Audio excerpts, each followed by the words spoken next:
Morning po mga karos, good morning. And good morning rin kay Mrs. Good morning. And good morning po sa mga client owner namin.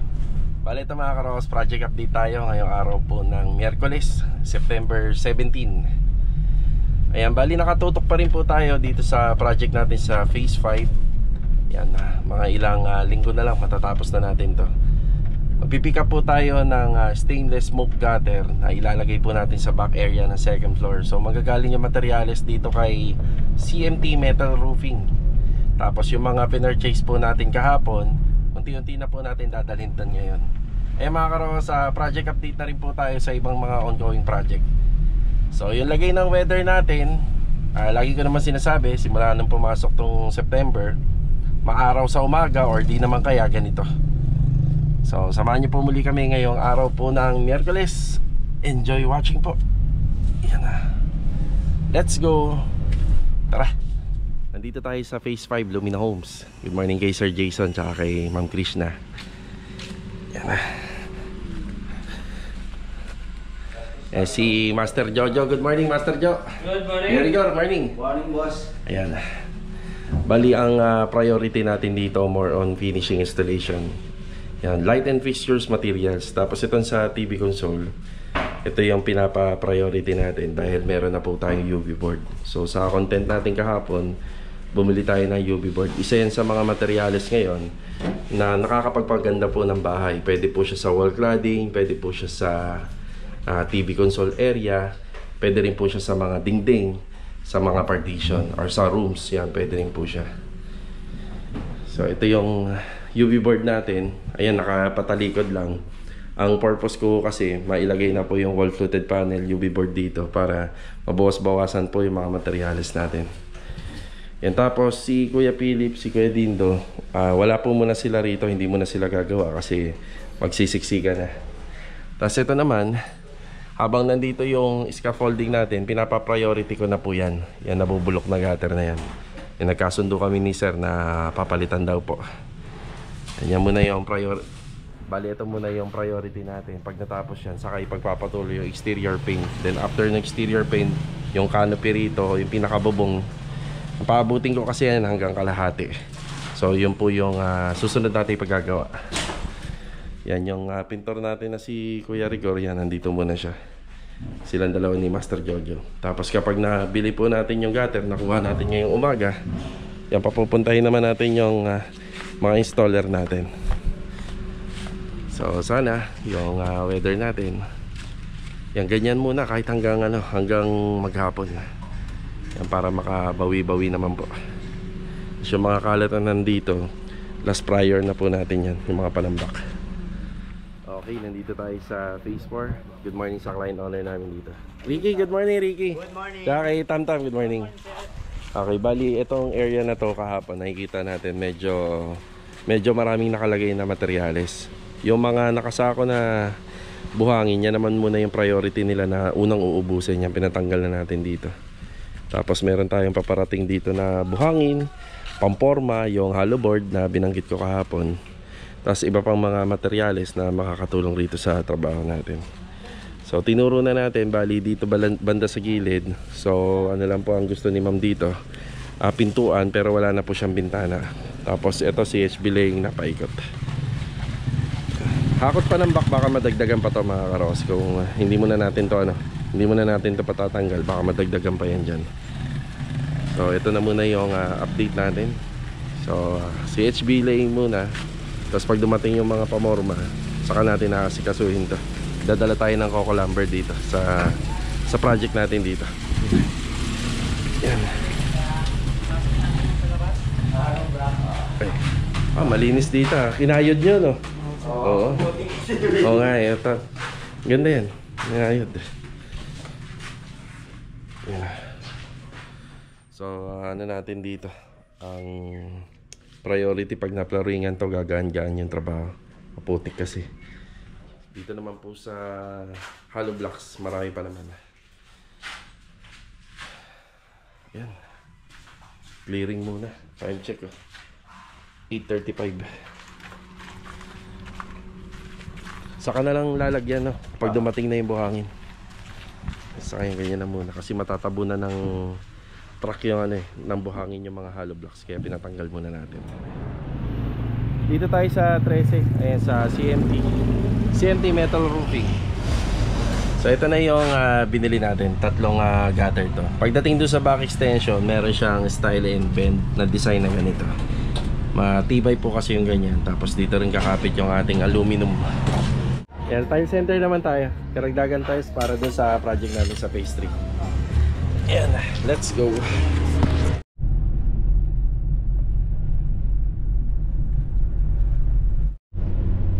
Sa mga previous vlog ko, ito nga po palang daanan na to, sarado. Pero ngayon, open siya. Galing kami ng Tres Cruces. Ang mismong labas na namin dito is yung Lumina Home Space 5 tsaka yung Camellia. Yan, napagaan, no? Yan, no? Lumina Home Space 5 na po yan. Dito natin ihahatid yung mga stainless gutter galing sa CMT Metal Roofing. Bilis lang. O, diba? Alright. Yan, nandito na ulit tayo sa phase 5. Eh, si Bilog, oh. Hello, good morning. Don. Pag gumanda yung panahon, diretso ano na natin yan? Diretso pintura sa taas. May epoxy primer na ba yan? Wala pa? Wala pa, okay. So epoxy primer at saka roof guard, yun ang gagawin.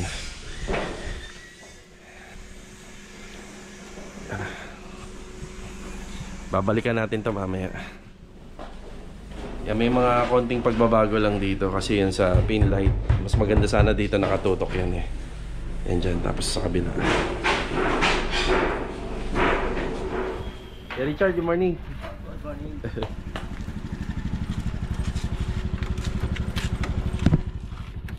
Ayan po. 16. Yeah, 16 pieces. Mabigat ha. Thank you po. Salamat.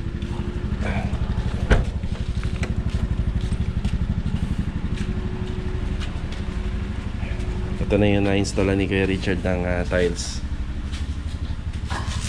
Kaya kabisado mo naman yung clean out valve natin eh, no? Paano yung sukat? 15 by 15. Oo, yan. Tapos yung pabilig lang yan. Oo, yan. Pabilig na lang po dun. Kahit iwanan mo na lang po yun. Ano na lang po yun yung common. Oo, yung common. Bakante mo na lang. Kahit ibakante mo na lang na isang tiles. Hindi ko na ilagay. Bumutamin ko na lang yung sa dito. Oo nga pala, sa laundry nga pala yan. No? Sa washing. Oo, sa washing. Sige, para wala na maiwan na trabaho. Diretso na. Yan. So, medyo ano pa, medyo madumi pa. Pero pagka ano yan, maganda po siya tingnan. Parang ganyan po yan.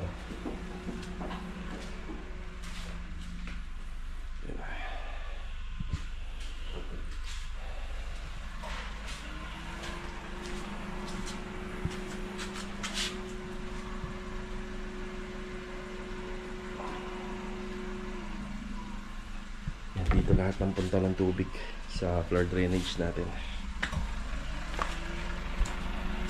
Nandito tayo sa Tansa Garden Villas. Yan, good morning kila Ma'am Carissa and Sir Ivan. Rusty, good morning. Good morning. Yan. So dito naman po pala mga karos, nagpaalam kami rito. So yung mga ganyang paggawa lang, wala naman pong problema. Tapos isa sa pinaalam namin yung sa hollow blocks. Pero hindi pa naman po namin kailangan eh. Si Master Jojo, finishing na kasi dun sa phase 5. Switch muna sila ni Kuya Boy. Kuya Boy, good morning po. Morning, boss. Morning. Ano ba sekreto niya, Kuya Boy? Ha? Ang laki-laki ng bakal na yan. Paano mo nabibend ng ano yan? Hindi, kung ano yan, kailangan ng tubo mahaba. Okay. Kasi pagka may siyang tubo, mabigat Okay, yung puwersa. yung pwersa. Ngayon, pag dito ka kukuha sa mahaba, para ka walang binabali. Ayun, yung pala yung kita niya. Ito yun. Ayan o. 16mm. Kasi the more na maliit, mas matigas. O, pag dito, hindi mo kaya yan kasi 16mm yan eh. Okay. Eh, pagka dito ka sa dulong-dulo, ayun ka, saan kamay ka lang yan, Ayun.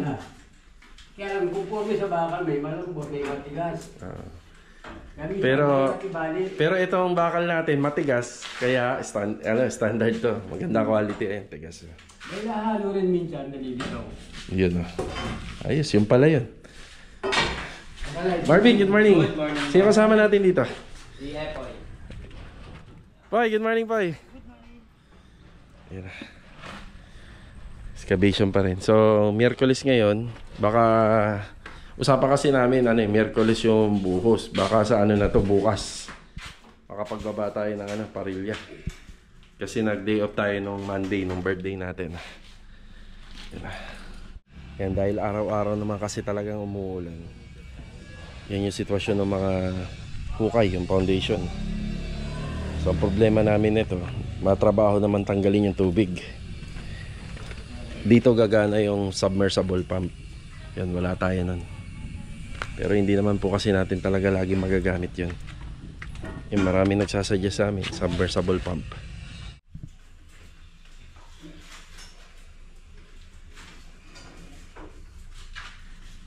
Ganyan pala diskarte dyan. Oh, Pwede pa nga, kumahaba. mas maganda. Ang lambot yan. Pero tama lang yung tubo. Wala nang... Wala na space. Yung ginawa ko na nga lang ng dito. Wala. Walang dito. Oo. Dito Dito na lang. kumahaba. Yun.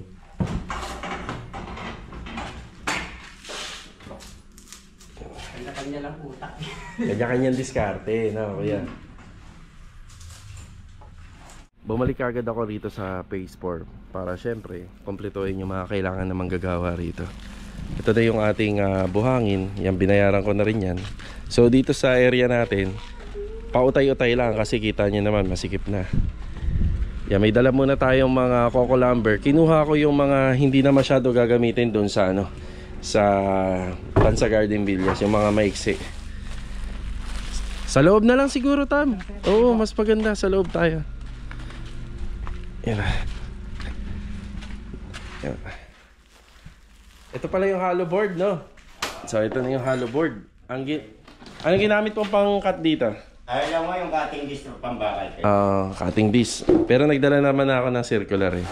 Pako, applicable siya sa pako, flexible naman siya, at saka pwede rin siya sa screw. Yan. Yan. Pero pako, pwede rin. Pag ganito lang gusto patagulid konti. Oo, Para sige. hindi pumeras yan. Pag tuwid. Sige, diskarte mo na lang. Yan, ito yung pinaka-hollow board natin. So ito. Yan. Ang kagandahan ho kasi nito, hindi na po natin na hindi na po ito mabubulok. Yun ang kagandahan nito. Yan, tapos ilang beses pa natin ito magagamit sa project natin. Siya nga pala, kung sa hollow board lang, hindi applicable to do sa mga hindi nangungontrata. Kasi lugi ka, mahal to. Pero ito kasi maraming beses na natin magagamit. Up to 40 to 50 times ang isang piraso.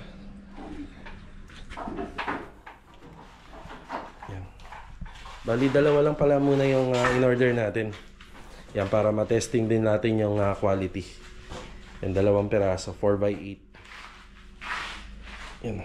Kailangan pa rin siya, Rick, na may yung kagaya ng mga Pinoy. Kailangan pa rin may frame. Kaya siya pagka ganyan lang siya yung ipit. Pero pagka-pull mo talaga ng poste, Hindi na. Sige. First time mo ba gumamit yan? Pero sa nakikita mo, tibay na. Matibay siya. Tibay. Ilang gamit to, boss, kasi hindi nabubulok pati yan. Oo, totoo. Yun nga kagandahan dyan. Yan. Yan yung hollow board natin. Dala pa rin tayo ng pamorma. Kasi yan eh. May poste tayo rito sa harapan. Then panukod na din.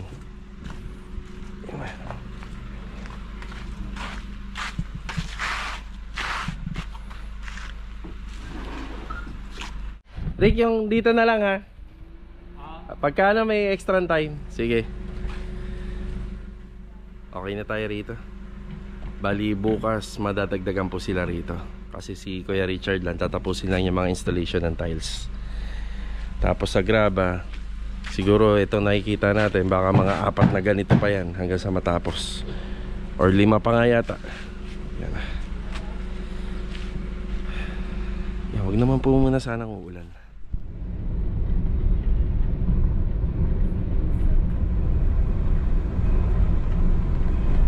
After break time, nandito tayo sa ANS Lamps. Bibili lang ako ng ilaw para dun sa TV console at saka dun sa stairs, yung pendant. Balit na mga karos, okay na po tayo dito sa ANS Lamps. Ayan yung pendant light para sa stairs. Tapos binago ko yung ilaw dun sa, sa TV console para mas lalong gumanda. Tara! So ito yung buhangin. Yan, dumating na. Mukhang na-vlog ko na to na nakaraan. Tapos yung mga tiles, ayan, nandito na.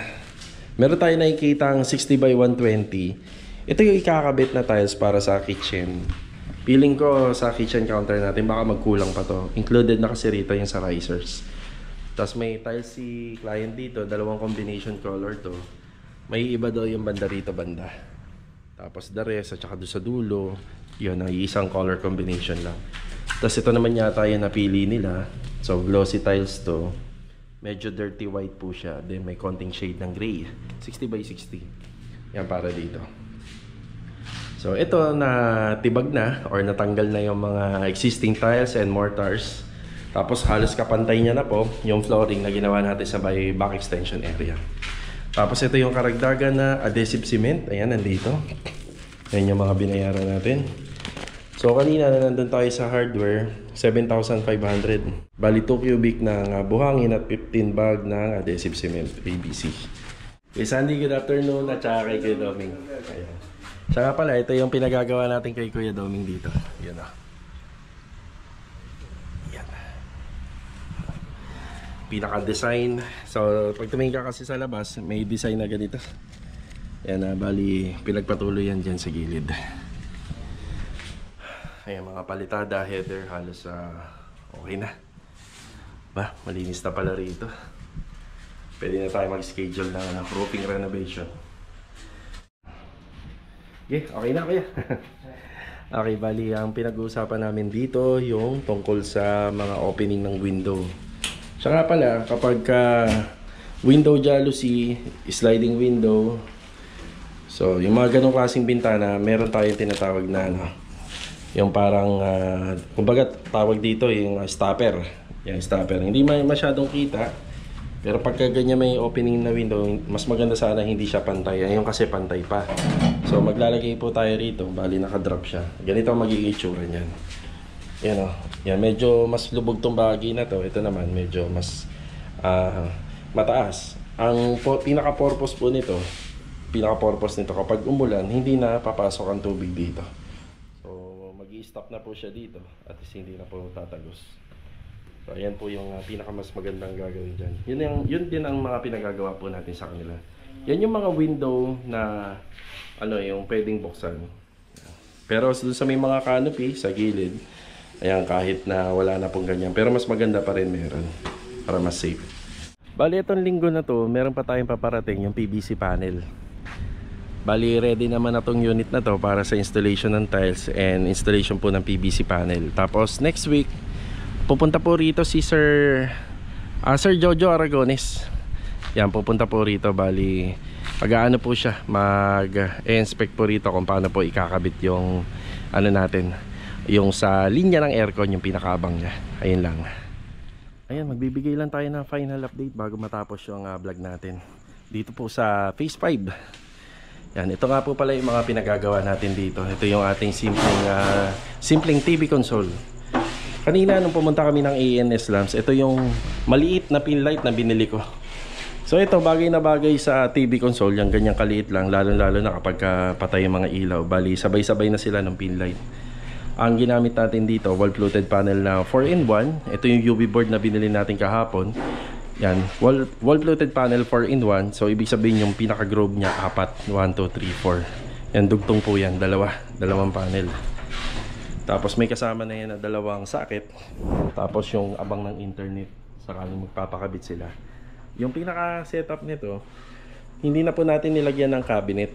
Si client ang bahala kasi medyo masikip na. Siya na lang bahala, pwede naman bumili ng console na di pull out. Tapos yung TV, pwede naka-bracket dito sa pader. Or pwede naman po nakapatong po dun sa console. Ito na yung ating cove ceiling. Sa cove ceiling, hindi naman mawawala yung pinaka-strip light. Yan ang kukompleto dyan para mas maganda siya tingnan. Yan, combination siya ng pin light. Laging tricolor yung pin light natin. May center light, tricolor din. Yung strip light, pwede mag-tricolor pero ang ginagawa kasi namin warm white lang. Para maganda yung dating, maganda yung blend ng liwanag. Tapos dito sa wall na to, maraming pwedeng ilagay para mas mabukang maluwang. Pwedeng wall mirror or pwedeng gumamit ng frame na medyo may magandang art. Yung kagandahan dyan. Tapos ito, isa track light. Yan, uso na rin yan yung mga track light.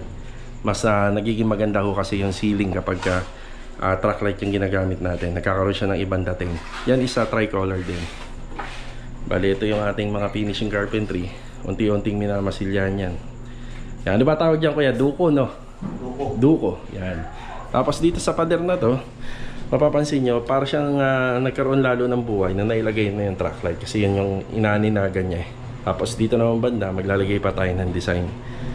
Tapos sa accessories, fixtures, materials, yan, unti-unti natin ipapakabit lahat. Yan, magkakaroon tayo ng water heater dyan, shower set, multi-point, towel rack, tapos LED wall mirror. So wala na tayong shampoo holder kasi ito na yung nagsilbi, yung niche. Yan konti-konti pa to. Kakaroon na ng improvement. Tapos ang ilalagay nga po pala namin dito, yan ang ikakabit natin, ay yung tinatawag po na swing door, aluminum cladding. Yan, para hindi po mabubulok. Yan, dito naman sa taas, isa to sa mga binili natin kanina. Itong pendant light, yan tricolor din po yan. So ang advantage naman ng ganitong setup, kahit ang paano ma-maintain mo yung window, pagka napundito, yan, madali mo siyang papalitan. At kung pwede na pong i-extend yung likod, gagawin mo lang pintuan yan, may access ka na. Ang disadvantage, syempre, medyo lumiit po yung kwarto. Pero para sa akin, mas maganda na po yung ganitong setup. Yan, kinakabit na rin po yung ano rito, pintuan. Tapos dito sa aircon, magdadagdag na lang po ng outlet breaker. Tapos yung wire, ibabaw na lang po sa sa pader para maganda tingnan. Itong unit na to, nagkasundo si Sir Ricky at saka si client na Korean blinds ang ilalagay dito. Kaya mas lalo itong magiging maporma. Diba? Yung pinto. Wow! Pag nalinis, lalong gaganda. Tapos yung mga kasama natin nandun sa taas, inaasikaso na yung repair and maintenance ng bubong. Siyempre, last priority natin dito, yung general cleaning at saka itong tiles natin sa stairs para hindi naman po mabububog sa akit baba ng mga workers dito sa taas. Tapos sa mga gagawin pa, ayan dito yung bubong. Yung bubong dito, yung pinaka-canopy. Tapos nagawa na rin po pala yung sa stainless. Ayan, bali pabibidyohan po natin yan sa sa kasama natin na naka-install na po yan, nakakit po dyan sa taas. Ayan yung stainless gutter, napalitan na rin natin. Ito, pag natapos yung pagpipintura rito, yan lahat yan, pwede na natin na pabaklas tong scaffolding. Tapos pwede na po natin ipatuloy yung canopy. General cleaning na lang po to. Tapos screen door sa harapan. Tapos yung swing door and vanity, yung mga aluminum materials. Tapos linis na lang po tayo rito sa labas. Hakot pa ng back. Halos pwede na natin i-turn over. Bali 2 weeks. Yan 2 weeks. Tapos after 2 weeks, may 1 week na lang tayo ng first week of October para ma-turn over na natin ang tuluyan kay client. Bali ito mga karos, maraming salamat po muli sa pagbisita dito po sa aming channel. So kita-kita na lang po ulit for the next video. Ayun o, kintab na yun sa taas. Unti-unti na kasi nila napipinturahan lahat. Yan, God bless po sa ating lahat. At ito, paalam po muna.